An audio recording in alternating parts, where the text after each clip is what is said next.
هذه الأفكار يعني اختلفت مع الكثير من التنظيمات الأخرى بعد سيطرتها على الموصل، بعد سيطرتها على الرقة، بعد إقامة ما يسمى بالخلافة الإسلامية في هذه المناطق. اختلفت مع الكثير من الجماعات، اختلفت مع تنظيم القاعدة، اختلفت مع من ساندهم في البداية من النقشبندية وغيرهم من التنظيمات الجهادية المسلحة الأخرى.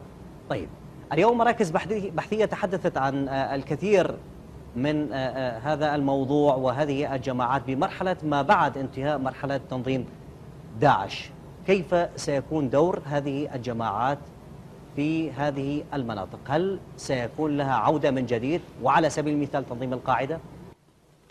نعم بكل تأكيد، ولكن أيضا يعني أنا لا أتكلم مثل ما أنت تتكلم طبعا أو غيرك يتكلمون عن ما بعد الموصل وما بعد ما يسمونه بداعش.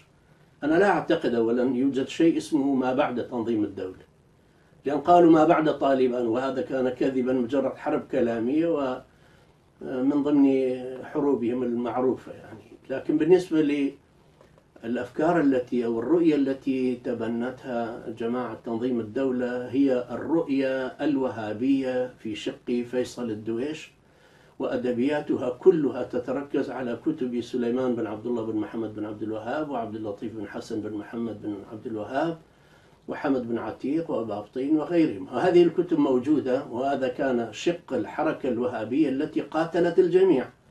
فالحركة الوهابية ومع طبعا العشيرة السعودية والقبيلة قاتلت كل من حول درعية، إلى أن استطاعوا إلى في عام 1932 استطاع عبد الرحمن والد عبد العزيز وبقيادة عبد العزيز فيما بعد أنشئ الدولة السعودية. فبالنسبة للأفكار التي تتبناها والرؤية التي تتبناها جماعة تنظيم الدولة هي نفس الأفكار ونفس المفاهيم ونفس التغذية موجودة، ما زالت موجودة. أما إذا فشلوا عسكريا، أنا لا أعتقد أن الذين تربوا على رؤية تنظيم الدولة سيسهل عليهم الانتقال إلى الجماعات الأخرى، لأنهم من البداية كفروهم، وليس من السهل أن يتراجعوا عن ذلك. ولكن أيضا ممكن تبيان الأدلة من الأطراف الأخرى ممكن، ولكن لا أعتقد أن يكون هناك ما بعد تنظيم الدولة. أما بالنسبة للجماعات الأخرى تتقوى، نعم، جماعات أخرى هي من طبيعة الجماعات الموجودة في كل مكان وعند كل الأفكار والأيديولوجيات. إذا كانت تعددت الجماعات في ساحة ما، فبالتأكيد سينتقل هذا إلى ذاك الفرع، والفرع ذاك ينتقل إلى هذا التنظيم، أو هذه الجماعة تلتحق بجماعات أخرى، كما نرى في سوريا، كما رأينا في أفغانستان، كما نرى في اليسار العربي في فلسطين. رأينا الأحزاب البعثية والقومية فيما بينها، والأحزاب الكردية في الجبهة الكردستانية رأيناها.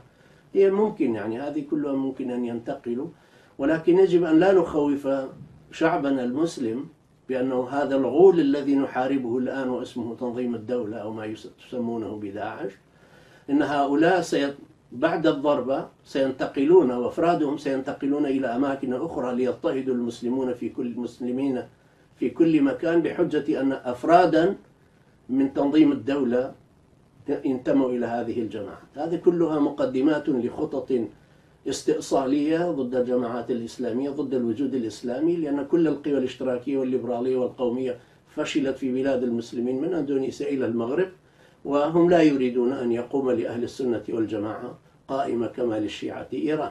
طيب، لكن أيضا يعني هناك من يختلف، من يمثل اليوم أهل السنة والجماعة في الكثير من المناطق الإسلامية العربية، سميها ما شئت، يعني يختلفون مع أفكار وتوجهات تنظيم داعش، تنظيم القاعدة، التنظيمات الجهادية المسلحة الأخرى.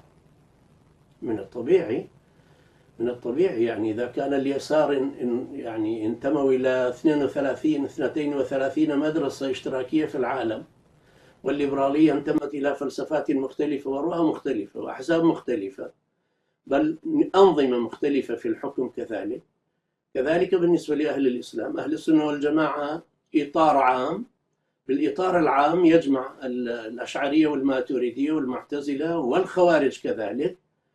وأيضا بالنسبة للاختلاف مع الجماعات، هناك مدارس الحركية، مدرسة الفكر السياسي الذي يمثله الإخوان ومن مثله، أو مدرسة العلم الشرعي مثل الشيخ الباني وابن باز وغيرهم، أو التبليغ أو التحرير أو الجماعات الجهادية. والجماعات الجهادية بصورة عامة هي سلفية جهادية، تختلف فيما بينها في بعض الرؤى، في بعض الأحكام، هذا يكفر ذاك لا يكفر، هذا يدافع لكن هذا يهاجم، وهكذا الاختلاف ليس بالأمر الكبير. طيب